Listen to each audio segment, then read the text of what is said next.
नमस्कार, आप सबका इन स्माइल पे बहुत ज़्यादा स्वागत है। मैं हूँ संजीव मोंगा। कर्मों के अगर हम बात करें तो हम हर व्यक्ति जानता है कि जो भी हम करते हैं उसका फल हमें हर हाल में भोगना पड़ता है। अब बहुत बार जो अच्छे कर्म होते हैं वो तो हम भोगना चाहते हैं, हर कोई किसी को बहुत पसंद है अच्छे कर्मों को भोगना, परंतु जब हमारे पाप कर्मों के फल के भोगने का समय आता है, जब बीमारी अथवा बदनामी अथवा आर्थिक समस्या या कोई भी किसी तरह का कोई कोर्ट केस या कोई भी प्रॉब्लम्स आ रही है, रिश्तों में खराबी, चाहे पति पत्नी के हैं, पिता पुत्र के हैं, पुत्री माता के हैं, क्या कोई भी किसी भी तरह से जो रिलेशन जब खराब हो रहे होते हैं, तो अब हम वो नहीं चाहते हैं कोई भी। मैं आज आपको एक बहुत अच्छा, एक बहुत सुंदर विधि बताने वाला हूँ। वो ध्यान नहीं है, दूसरा एक विधि है। मतलब कई बार ऐसा होता है, आप पहले से कहीं एंटिसिपेट ना कर लेना कि मैं ध्यान की बात कर रहा हूँ या मंत्र जाप की बात कर रहा हूँ, नहीं, एकदम न्यू टेक्निक है। योग वशिष्ठ महारामायण के आधार पर ये जो मैं आपको बात बताऊंगा कि किस तरह से एक तरीका है जिससे हम अपने कर्मों को खत्म कर सकते हैं। बहुत आसान तरीका है, आसान नहीं है, मुश्किल है, पर करने, परंतु जो व्यक्ति कुछ करना चाहे तो इस संसार में लोग माउंट एवरेस्ट पे भी चढ़ जाते हैं और मैडोना डीप, जो मैरिना ट्रंच के एकदम अंदर भी चले जाते हैं। तो जब कुछ करना है तो करना है।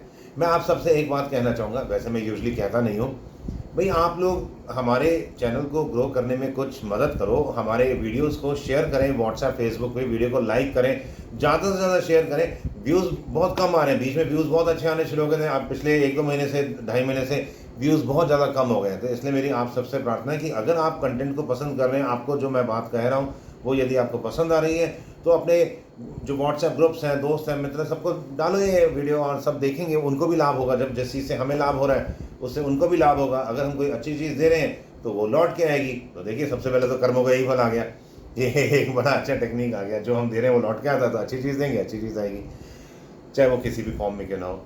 योग वशिष्ठ महारामायण के आधार पर एक कथा आती है कि राजा दिलीप, जो भगवान श्री राम के पूर्वज थे, उनको एक बार, बहुत प्रतापी राजा थे, बहुत उनका सुंदर राज्य था, एक बार उनको कोढ़ की बीमारी हो गई। अब जब कोढ़ हुआ तो उन्होंने सारे वैद्यों को दिखाया, सारे जो भी उस समय चिकित्सक थे, डॉक्टर थे, जो कुछ भी उस समय के चिकित्सा शैली थी अलग अलग तरह की, सारा कुछ दिखाया। देश विदेश से हर जगह से डॉक्टर आए, परंतु उनको लाभ नहीं हुआ।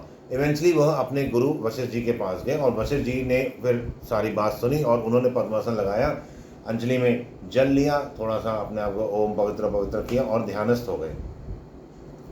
और उन्होंने ध्यानस्थ होने के बाद जब आंख खोली तो उन्होंने कहा, राजा दिलीप एक काम कर, देखो मैं एक तरीका बताता हूँ, तो वो जैसे ही तरीका करेगा डेफिनेटली तेरा ये कोढ़ ठीक हो जाएगा। करना क्या है, जो तेरा भाई है, उसका एक भाई था राजा दिलीप का जिसकी डेथ हो चुकी थी, अब उसकी एक विधवा रहती है XYZ जगह पर, उन्हीं के महल के आजू बाजू किसी और महल में।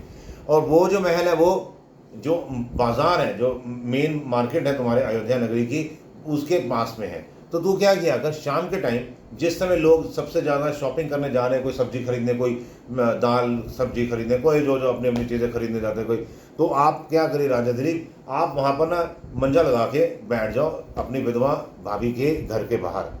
भाई तेरा उसके लिए शुद्ध विचार रहना चाहिए। वो कहता, मेरी जो भाभी वो मेरे लिए माता समान है। कहता कोई टेंशन नहीं, फिर तू जाके वहाँ बैठ जा।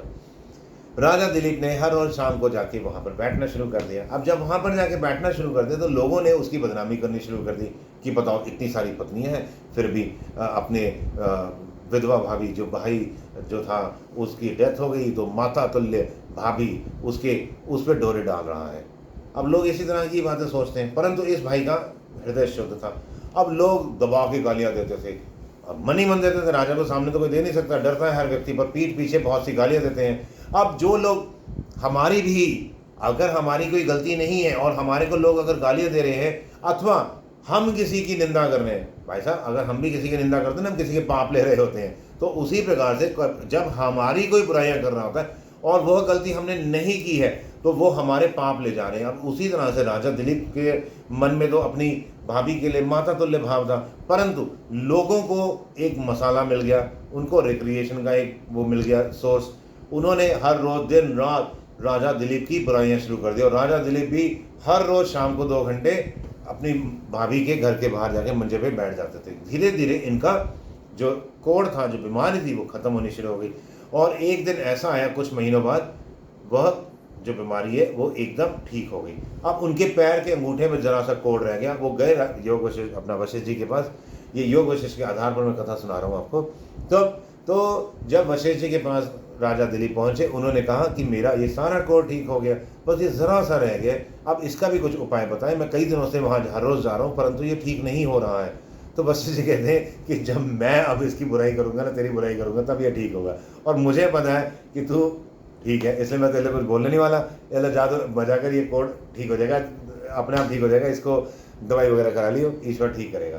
कहने का ये मतलब है, ये जो कथा है योग वशिष्ठ के आधार पर, ये हमें सिखाती है कि अगर हमारे जीवन में चारों ओर से मुसीबत आ रही है तो हम कुछ ऐसा कार्य भी अगर करते हैं, हिम्मत बहुत ज़्यादा चाहिए। अगर हम ऐसा कार्य करते हैं जहाँ पर लोग हमारी निंदा करें, लोग हमारी बुराइयाँ करें, परंतु वो हमने कुछ ना किया हो।